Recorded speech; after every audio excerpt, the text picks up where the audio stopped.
Good afternoon, friends. Myself Jansari Kishore. Today, I will teach in standard 9th SS subject. ये जो lecture है that is a revision lecture. आपकी जो unit 2 जो start हो रही है एंड ऑफ द जनवरी, तो उसमें जो एसएस का पेपर है टोटल 25 मार्क का पेपर है,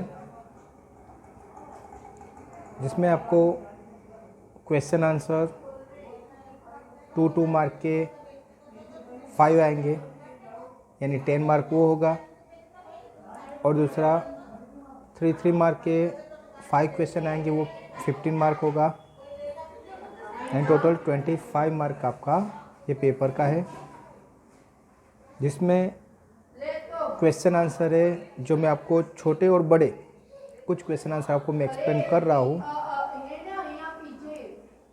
पेपर के लिए दूसरा आपको एक पीडीएफ दी जाएगी, वो पीडीएफ आपको अच्छी तरह से रिफ़र करनी है. मोस्ट ऑफ क्वेश्चन आंसर उसमें मैंने कवर कर दिया है. तो सी द फर्स्ट क्वेश्चन कि give a brief idea about Indian judiciary and explain the structure of Indian court के 3 मार्क का क्वेश्चन है. जैसे इंडियन जुडिशरी है, the Indian judiciary is an independent statutory and impartial organ of the government. The judiciary provides justice to people and punish offense of the law. The Constitution of India has made provision to provide settlement, organized and uniform justice through the judiciary. Structure है कि the judiciary forms a pyramid structure. ये जो judiciary form है pyramid structure है, जैसे सबसे पहले होता है इसमें सुप्रीम कोर्ट होती है. जैसे यहाँ पर हमको पिरामिड शेप में दिया है कि सबसे पहले यहाँ पर क्या है, ये सुप्रीम कोर्ट है. उसके बाद सेकंड है उसको बोलते हैं हाई कोर्ट, और जो थर्ड है उसको बोलते हैं डिस्ट्रिक्ट कोर्ट और या ट्रिब्यूनल कोर्ट. तो सबसे पहले हम देखेंगे कि दिया है कि supreme court. The supreme court also known as the apex court और the court of records lies at the top of his pyramid. The supreme court is in the highest court of India. ये supreme court है वो India की highest court है. Second है high court. High court में क्या है, और at the middle level are the high court. ये हाई कोर्ट है वो मिडल लेवल पर है. Majorly all states have a high court. हर एक स्टेट में हाई कोर्ट होता है ये, और ये सुप्रीम कोर्ट होता है वो ओनली पूरे इंडिया में एक ही है. ओके. उसके बाद थर्ड है सबऑर्डिनेट कोर्ट्स और the lower court. So all the courts below the high courts are called subordinate courts. Subordinate courts. तो हाई कोर्ट के अलावा जितनी भी कोर्ट है तो उसको सबऑर्डिनेट कोर्ट कहते हैं. The district court are the first level court in subordinate court. तो जो डिस्ट्रिक्ट कोर्ट है वो सबऑर्डिनेट कोर्ट का एक फर्स्ट लेवल है. There are also other courts known as a tribunals that and second level और से बिलो द डिस्ट्रिक्ट कोर्ट. दूसरी भी कोर्ट होती है जिसमें हम बोलते हैं कि भाई उसको सेकंड, जैसे कि ट्रिब्यूनल कोर्ट से उसको सेकंड लेवल दिया जाता है. उसके बाद उसके भी बिलो, जैसे डिस्ट्रिक्ट कोर्ट से भी बिलो बहुत सारी दूसरी अलग अलग कोर्ट होती है. ओके. तो ये जो आपका क्वेश्चन हुआ 3 मार्क का हुआ. ऐसे बहुत सारे जो क्वेश्चन है जो मैंने आपको PDF में सेंड किया है कि जिसमें आपको 2 मार्क का क्वेश्चन है, 3 मार्क का क्वेश्चन है, वो आपको क्या करना है, लर्न करना है. जैसे यहाँ पर आपको देख लो, एक ये 2 मार्क का क्वेश्चन है कि describe the powers of high court in the criminal cases. तो क्रिमिनल केसेस में ये जो हाई कोर्ट है उसका पावर क्या है. तो in case a session court has issued any judgment to punish the accused for more than 4 years, then the petitioner can challenge the judgment of the senior court in the high court. तो अगर कोई भी court में जो senior court है, sorry session court है, वहाँ पर जो कोई जजमेंट मिला उसमें अगर किसी को कोई ऐसा लगता है कि डाउट है तो वो क्या कर सकते हैं, हाई कोर्ट में अप्लाई कर सकते हैं. यानी उसका केस फिर से हाई कोर्ट में चलेगा. If the session courts give capital punishment to the accused in case of murder, and on the other hand, the lower court had initially given a lesser punishment for the same case, then the petitioner can challenge the judgment of session court and the high court. अगर session court में कोई अलग decision आया, high court में कोई अलग decision आया, तो ये जो एक्यूज्ड है उसको पेटिशनर, तो दोनों के बारे में क्या कर सकता है, उसको चैलेंज कर सकता है। The petitioner who is dissatisfied with the judgment of the tribunal can also approach a high court। जो पेटिशनर है who is dissatisfied with the judgment, अगर उसको जो जजमेंट उससे वो सेटिस्फाइड नहीं है, okay, of the tribunal court also approach है, तो ट्रिब्यूनल कोर्ट में अगर कोई प्रॉब्लम है, उसको जजमेंट से संतोष नहीं है, तो वो हाई कोर्ट जा सकता है। सेशन कोर्ट से उसको कोई प्रॉब्लम है तो भी वो हाई कोर्ट में जाता है। यानी अलग अलग कोर्ट में उसको जो कोई प्रॉब्लम होता है तो वो दूसरी कोर्ट में क्या कर सकता है, जा सकता है और उसका कुछ न कुछ वो सॉल्यूशन निकलवा सकता है। उसके बाद देखिए दूसरे जो क्वेश्चन है 2-2 मार्क के हैं। जैसे यहाँ पर देखिए कि Gujarat rises late than eastern India, give reasons. Okay, तो India is a very vast country, India बहुत ही वास्ट कंट्री है। It extended thousands of kilometres in east west direction, वो ईस्ट और वेस्ट डायरेक्शन में 1000 किलोमीटर क्या हुआ है, एक्सटेंडेड है। Due to this large distance there occurs a very large difference in the longitude. India lies between 68.7 east और 97.25 east longitude। तो ये इतना लार्जली लॉन्गिट्यूड में कि इंडिया लाइज, इंडिया कहाँ पर 68.7 में, कौन सा, ईस्ट की साइड, और 97.25 ईस्ट लॉन्गिट्यूड में है। Okay, due to this longitudinal difference there occurs a difference of 2 hours in the local time between the two extreme places, starting from Gujarat in the west and Arunachal Pradesh in the east. Okay, as a result of the time difference, when it is a sunrise in Andhra Pradesh, it is a still night in the Gujarat। तो यहाँ पर ये अलग अलग ये longitude की different की वजह से वहाँ पर जो दिन है उसमें थोड़ा डिफरेंस रहता है। जैसे हम लोग सनराइज़ इन अरुणाचल में सनराइज हो गया, लेकिन गुजरात में अभी भी क्या हो रही है, नाइट है। Hence Gujarat rises late then the eastern India, तो गुजरात वो ईस्टर्न इंडिया से लेट क्या होता है, जगता है, क्योंकि वहाँ पर अंधेरा होता है। ओके, तो इस तरह से so write a brief note on the igneous rocks. तो इग्नियस रॉक यानी क्या होता है कि the interior of the earth is extremely hot, जो अर्थ के अंदर जो पार्ट है वो बहुत ही ज़्यादा एक्सट्रीमली हॉट होता है। So the matter in the interior is a semi liquid state.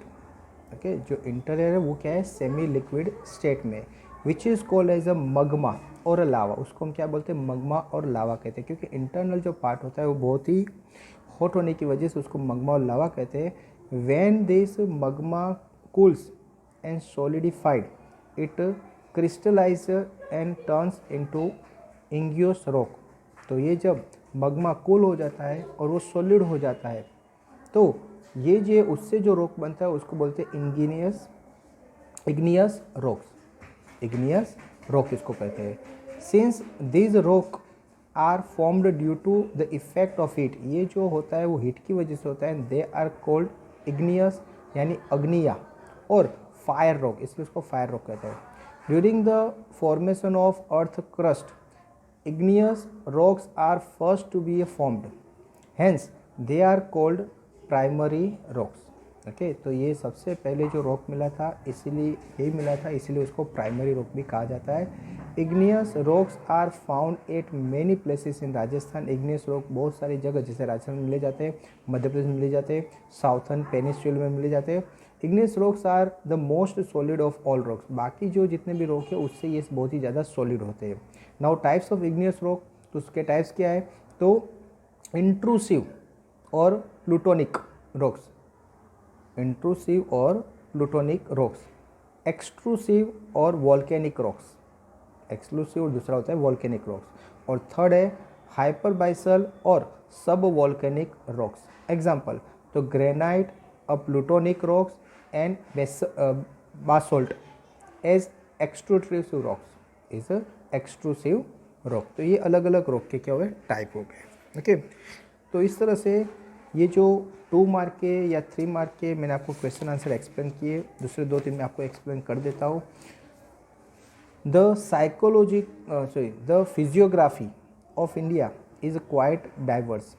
The physiography of India is quite diverse. Give reason. तो फिजियोग्राफी जो इंडिया की वो बहुत ही डाइवर्स है, यानी अलग अलग है। गिव रीजन दो कि India is a large country with varied physiography. तो ये जो इंडिया है वो एक large country with varied physiography. In the north there are huge Himalayas, उसके नॉर्थ में हिमालय है, Himalaya mountain range, many of which are snow clad, जिसमें बहुत सारा स्नो क्लेड है। The southern part of India is a peninsula, जो साउथर्न पार्ट है वो पेनिनसुल है। India has a very long coast line, India की बहुत ही बड़ी कोस्ट लाइन है। The coast line belt is used for finish, tourism, waterway etcetera. There are dense forest in a several part of India, बहुत सारे dense forest भी है बहुत इंडिया के पार्ट में। Northern fertile plains are cold store house of grain, whereas southern plateaus is rich in many mineral resources. Rajasthan and part of the Gujarat form a desert of India. Okay, Rajasthan के बहुत और गुजरात के बहुत से part है जहाँ पर डेजर्ट एरिया है।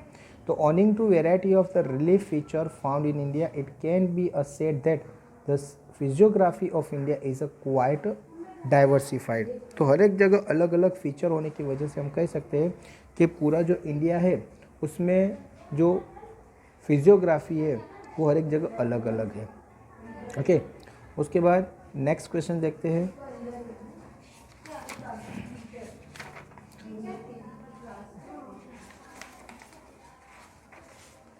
जैसे यहाँ पर है अपना क्वेश्चन है कि right the short note of Ganga river system. ये गंगा रिवर उसके सिस्टम के बारे में क्या करो आप शॉर्ट नोट लिखो। ओके, तो Ganga river system, Ganga is the longest river of India which the length of 2500 kilometre.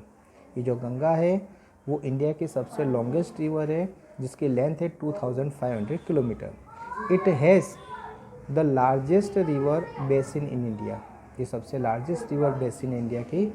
Reverse Alaknanda and Bhagirathi originate from Gangotri area in Himalaya. तो हिमालय में जो गंगोत्री एरिया है वहाँ से ये जो गंगा है उनका ओरिजिनेट यानी वहाँ उद्भव हुआ है, वहाँ से ये गंगा की शुरुआत हुई है।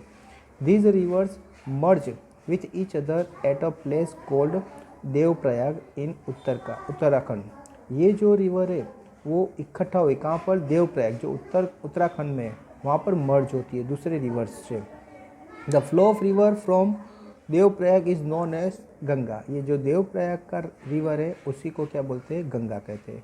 From here Ganga river leaves the mountains terrain and enter the plain near Haridwar. यहाँ पर ये गंगा है वो क्या होती है, एंटर होती है इन प्लेन्स नियर हरिद्वार।